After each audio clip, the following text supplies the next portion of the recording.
Michael Turner rubbed his calloused hands together as he sat at the kitchen table, waiting. The clock on the wall ticked past 8:30 p.m. Rachel was late again. After 18 years of marriage, he could set his watch by her routines, or at least he used to. The lasagna he'd prepared, her favorite, sat cold in the oven. At 41, Michael's body carried the weight of his years at the steel plant. Foremanship had its privileges, but physical toll wasn't one of them. His broad shoulders slumped slightly as he checked his phone again. No messages. Just stuck in traffic, he muttered to himself, a habit he'd developed lately. Talking to the empty rooms of their modest three-bedroom home felt less pathetic than admitting he was lonely in his marriage. When the front door finally opened at 9:15, Rachel breezed in with a cloud of perfume he didn't recognize. "Sorry I'm late," she said, not meeting his eyes. Work meeting ran long. Michael rose to kiss her, but she turned, offering only her cheek. "I need a shower." "Been a long day," she murmured, pulling away. He watched her disappear upstairs, noticing how she clutched her phone. 3 months now since they'd made love. 3 months of excuses, headaches, exhaustion, stress. The intimacy that once came naturally had evaporated, replaced by mechanical interactions that felt more like roommates than lovers. "You're being paranoid," he told himself. Rachel worked hard at the insurance office. Everyone was stressed these days, but dinner that night followed the script of their new normal.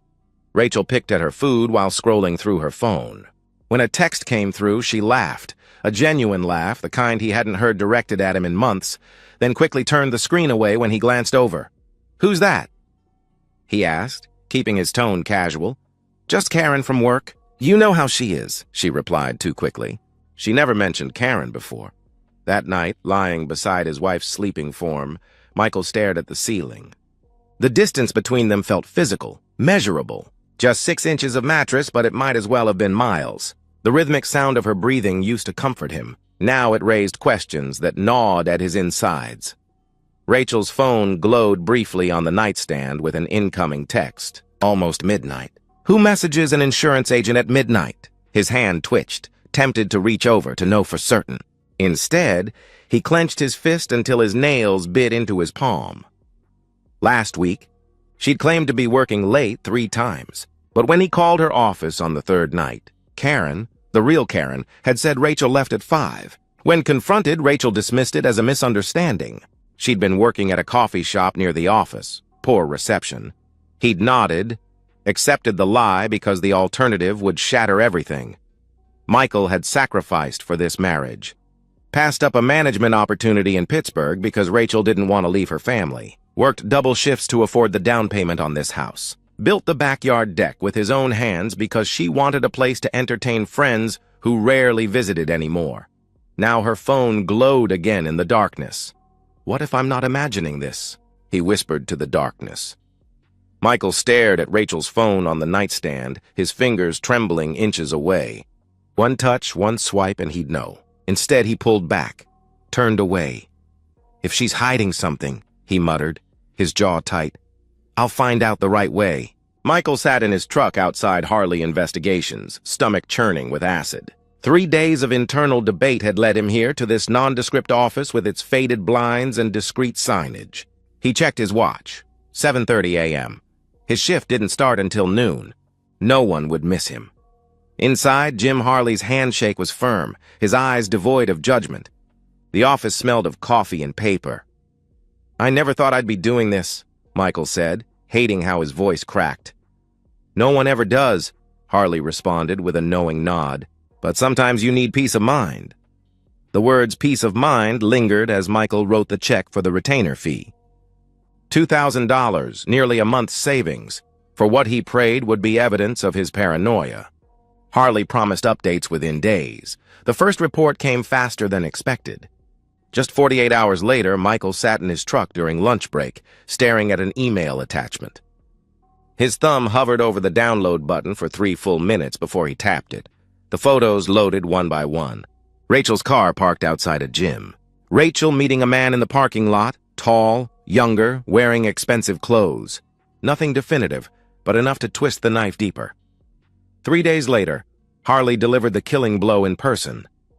"I'm sorry," he said, sliding a manila envelope across his desk. "There's video, too." Michael's hands trembled as he examined the contents. Rachel with the same man entering their home at 1:14 p.m. on Tuesday while Michael worked overtime. More photos. The man's BMW in their driveway. Rachel and the man embracing on their front porch. And finally, through the bedroom window, Rachel and her lover in Michael's bed. Their bed? The betrayal cut deeper knowing she'd brought him home. Not some anonymous motel or the man's place. Their home, where Michael had installed new flooring last summer, where they'd talked about starting a family before Rachel decided her career needed more time. "His name is Daniel Reeves," Harley explained, tapping the photo. "Financial advisor. Met your wife through a client, from what I could gather." That evening, Michael watched Rachel prepare dinner, moving around their kitchen as if nothing were wrong. He studied her actions with detached curiosity, like observing an actress in a play. "You've been working late a lot," he said conversationally, noting how her shoulders tensed almost imperceptibly. "End of quarter," she replied smoothly. "You know how it gets." "Must be tough," Michael nodded, "especially those late nights on Tuesday." Her hesitation lasted only a millisecond. "Worst day of the week. Client meetings back to back," she answered, eyes never leaving the vegetables she was chopping. The lie flowed from her lips with practiced ease. In that moment, something inside Michael, something warm and hopeful, died. The rage he expected didn't come. Instead, a strange calm spread through him, cooling his blood, clearing his mind. He wouldn't scream, wouldn't beg for explanations, wouldn't give her the satisfaction of seeing him broken. Later, alone in his truck, Michael re-watched the video. Rachel laughing with Daniel in their kitchen, drinking wine from glasses they'd received as wedding gifts. Rachel leading him upstairs. The sounds through the open bedroom window, captured by Harley's directional microphone, left nothing to imagination. Michael closed the video and stared at his reflection in the darkened phone screen. The face looking back seemed older, harder. The naive man who'd sat in Harley's office days ago was gone, replaced by someone with steel in his veins. "If you think you've humiliated me, Rachel," he whispered into the dark, "you haven't seen anything yet." He started the engine, decision made. This wouldn't end with divorce papers and lawyers. Rachel had defiled their home, their marriage, their life. She deserved more than a clean break. She deserved to lose everything, just as he had. Aaron Schmidt's basement workshop smelled of solder and circuit boards. The fluorescent lights hummed overhead as Michael finished explaining the situation. His voice flat and emotionless, like he was reading a technical manual. "Jesus." "Mike," Aaron said, pushing his glasses up. "I'm sorry, man." Michael shrugged. "Sorry doesn't fix it," he responded flatly. They'd been friends since high school, Michael heading to the plant while Aaron went to technical school. Now Aaron ran his own security business, installing systems for homes and small businesses across town. "What exactly are you looking to do here?" Aaron asked, caution in his voice. "I want to see everything," Michael replied. "Every moment they think they're alone. Every lie, every betrayal." Aaron studied him. "Surveillance is one thing. What comes after is your business. But I need to know you're not planning anything illegal," he pressed, concern evident in his tone. Michael met his gaze steadily. "Nothing illegal. Just truth. Painful public truth." Over beers, they sketched the plan.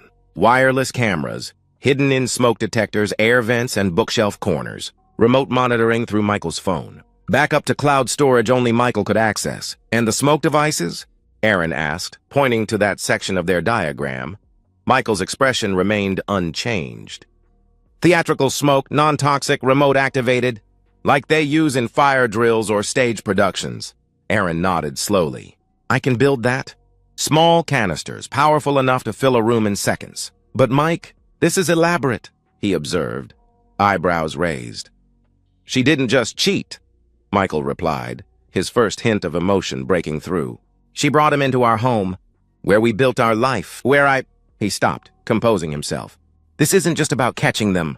It's about consequences." The installation took 3 days, working while Rachel was at the office. Aaron placed cameras in the bedroom ceiling fan, behind the living room television, in the hallway smoke detector, and above the kitchen cabinets. The smoke emitters, disguised as vent covers, went into the bedroom, hallway, and living room. "Test the feed," Aaron instructed, standing in the bedroom. Michael checked his phone outside. The app showed 4 different views, crystal clear. He could see Aaron waving from different angles. "Perfect," Michael confirmed. That night, Michael acted normal when Rachel came home. He kissed her cheek, asked about her day. He even suggested they watch a movie together, something they hadn't done in months. Rachel seemed surprised, then suspicious, but eventually relaxed on the couch beside him. For a moment, with her guard down, she looked like the woman he'd married. Beautiful, warm, present. The pang in Michael's chest surprised him. "Everything okay?" she asked, catching him staring. "Everything's fine," he lied, matching her skill for deception. The next day brought the first test of the system. Rachel called to say she'd be working late. Michael watched his phone as she arrived home at 5:30, made 2 calls, then let Daniel in through the back door at 6:15. The camera in the bedroom captured everything. Their embrace, their undressing, their laughter about Michael working the night shift. The sound was crisp enough to hear Rachel tell Daniel how much better he was, how Michael never satisfied her anymore. Michael watched dispassionately, recording the footage, cataloging every betrayal. When they moved to the shower, he switched camera views, clinical in his observation. At work, Michael maintained his routine. He joked with coworkers, discussed weekend plans, supervised his team with the same attention to detail. No one suspected the rage frozen beneath his calm exterior. At home, he played the devoted husband, even suggesting they plan a weekend getaway to reconnect. Rachel agreed, seeming relieved at his obliviousness. Over the next 2 weeks, Daniel visited 6 times. Each encounter was recorded, saved, backed up. Michael learned their patterns, their preferences, their schedule. Then his private investigator called with news. Rachel had asked for Friday off. So had Daniel. A long weekend while Michael worked. That night, Michael watched the live feed as Rachel texted Daniel. He smiled coldly at the screen at her obvious excitement. "Dance while you can," he whispered. The curtain dropped soon. Thursday afternoon, the call came during Michael's lunch break. Jim Harley's voice was terse. "They're at your place now. Arrive separately, 5 minutes apart," he reported quickly. Michael's pulse remained steady as he checked his phone. The bedroom feed showed them already undressed, Rachel laughing as Daniel kissed her neck. He closed the app. "Sanders," Michael called to his assistant foreman. "I'm heading out. Family emergency." The drive home took 17 minutes. Michael parked 2 blocks away, beneath the shade of an elm tree where he had a clear view of his house but wouldn't be immediately spotted. He pulled out his phone and opened the surveillance app again. They were still in bed. Rachel on top now, her back to the camera. Daniel's hands gripping her waist. The audio picked up every sound, every whispered encouragement. Michael watched with clinical detachment, waiting for the perfect moment. Mrs. Abernathy, the retired school teacher next door, was watering her garden. Across the street, the tailor's teenage son was washing his car. 3 houses down, Carl Weber, Michael's friend and drinking buddy, was trimming hedges. Witnesses. Plenty of witnesses. Michael opened a second app, the custom controller Aaron had designed. 4 smoke emitters, each with its own activation switch. He took a deep breath, centered himself, and pressed all 4 simultaneously. On screen, the effect was immediate. Thick white smoke billowed from the vents, filling the bedroom within seconds. Rachel screamed. Daniel shouted. They scrambled for clothes but found only chaos in the rapidly filling room. "Fire!" Rachel's voice shrieked through the audio feed. "We have to get out!" Michael stepped out of his truck and began walking calmly toward the house. From his vantage point, he could see Mrs. Abernathy already on her phone, likely calling 911. The tailor boy had stopped washing his car. Attention fixed on Michael's home where smoke now visibly leaked from a bedroom window. The front door burst open. Rachel emerged first, completely naked, coughing violently, eyes wide with panic. Daniel followed seconds later, a pillow clutched inadequately over his groin, his expression pure terror. For 3 crucial seconds, they stood exposed on the front lawn, disoriented by fresh air and adrenaline. Then awareness dawned, the realization that there were no flames, just smoke, and they were standing naked in broad daylight. Rachel saw Mrs. Abernathy first, the old woman's mouth open in shock. Then the tailor boy, already holding up his phone, recording. By then, neighbors from 3 houses down were emerging, drawn by the commotion, and then she saw Michael walking slowly up the sidewalk, his expression perfectly terribly calm. "Michael!" Her voice cracked with horror. Fire department's on their way," he said loudly enough for everyone to hear. "Seems there was a lot of smoke, but no actual fire. Interesting." Daniel tried to back toward the house, but Carl Weber and another neighbor moved to block his path. "That's him, right?" Carl asked Michael, grabbing Daniel's arm. "The one you told me about?" Michael nodded, his eyes never leaving Rachel's face. "That's him," he confirmed coldly. Daniel struggled as Carl and the other neighbor roughed him up, knocking away the pillow, leaving him exposed to the growing crowd and their camera phones. "You can't do this!" Daniel sputtered, blood trickling from his lip. "I didn't do anything," Michael replied calmly. "You did this. Both of you." Rachel had fallen to her knees, trying to cover herself, tears streaming down her face. "Please, Michael," she begged. "Please stop this." He crouched beside her, his voice low but carrying in the hush that had fallen over the spectators. "You thought you'd humiliate me in my own home," he said. "Now the whole town sees you for what you are." The fire truck arrived 5 minutes later, followed by a police cruiser. By then, Michael had retrieved a blanket from Mrs. Abernathy for Rachel, his actions appearing compassionate to observers. Daniel had managed to grab his pants from inside but remained shirtless, handcuffed for disturbing the peace after taking a swing at Carl. The fire captain quickly determined there was no fire, just a triggered smoke system. Michael explained he'd installed it recently after a small kitchen fire scare. "Lucky timing," the captain remarked, eyeing Michael suspiciously. "Very lucky," Michael agreed with a solemn nod. That night, alone in his truck parked outside a motel where he'd taken a room, Michael methodically edited the footage. He combined the bedroom scenes with the front yard chaos, blurring only what was legally necessary. The file grew to just over 7 minutes, concise, undeniable evidence. He titled it simply, "The Truth." With one click, he uploaded it to 3 different platforms, then texted the links to everyone in Rachel's contact list he'd copied from her phone months ago. As the view count began climbing, Michael closed his laptop and lay back on the motel bed, finally allowing himself to feel something, not satisfaction exactly, but the quiet certainty that balance had been restored to the universe. The video spread through town like wildfire. By morning, it had 20,000 views. By evening, over 100,000.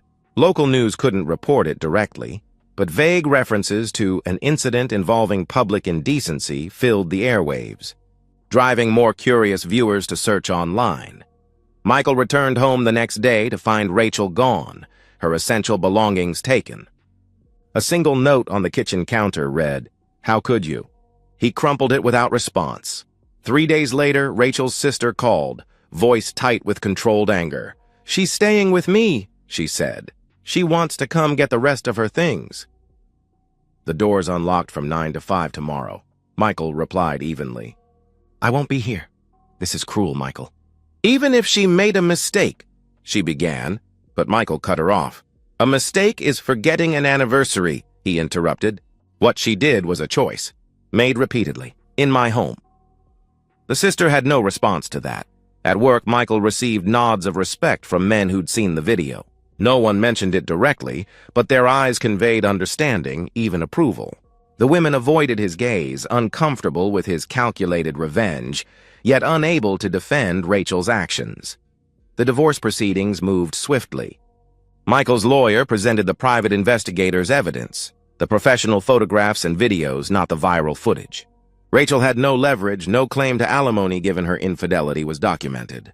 Michael kept the house, his pension, his dignity. Rachel's professional life collapsed alongside her marriage.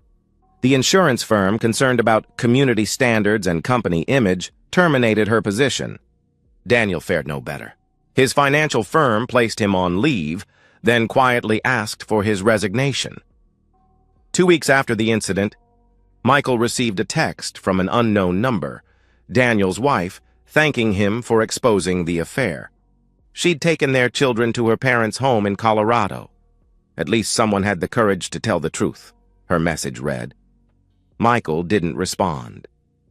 Rachel attempted reconciliation once, appearing at his door late one evening, eyes red-rimmed, voice trembling. "We could try counseling," she suggested. 18 years, Michael.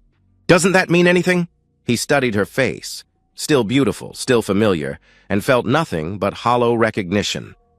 It meant everything, he replied evenly. That's why I did what I did. You humiliated me. Her composure cracked. I lost everything, she cried, her voice breaking. You chose this, Michael said, his voice never rising. I just made sure you couldn't hide it. After she left, Michael stood in the empty kitchen, listening to the silence. No pretense, no lies. The house felt larger without her presence, without the weight of deception. He opened a beer and walked through each room, acknowledging the memories but refusing to be haunted by them. In the bedroom, he'd replaced the mattress, rearranged the furniture. Nothing remained of their life together except the structure that contained it.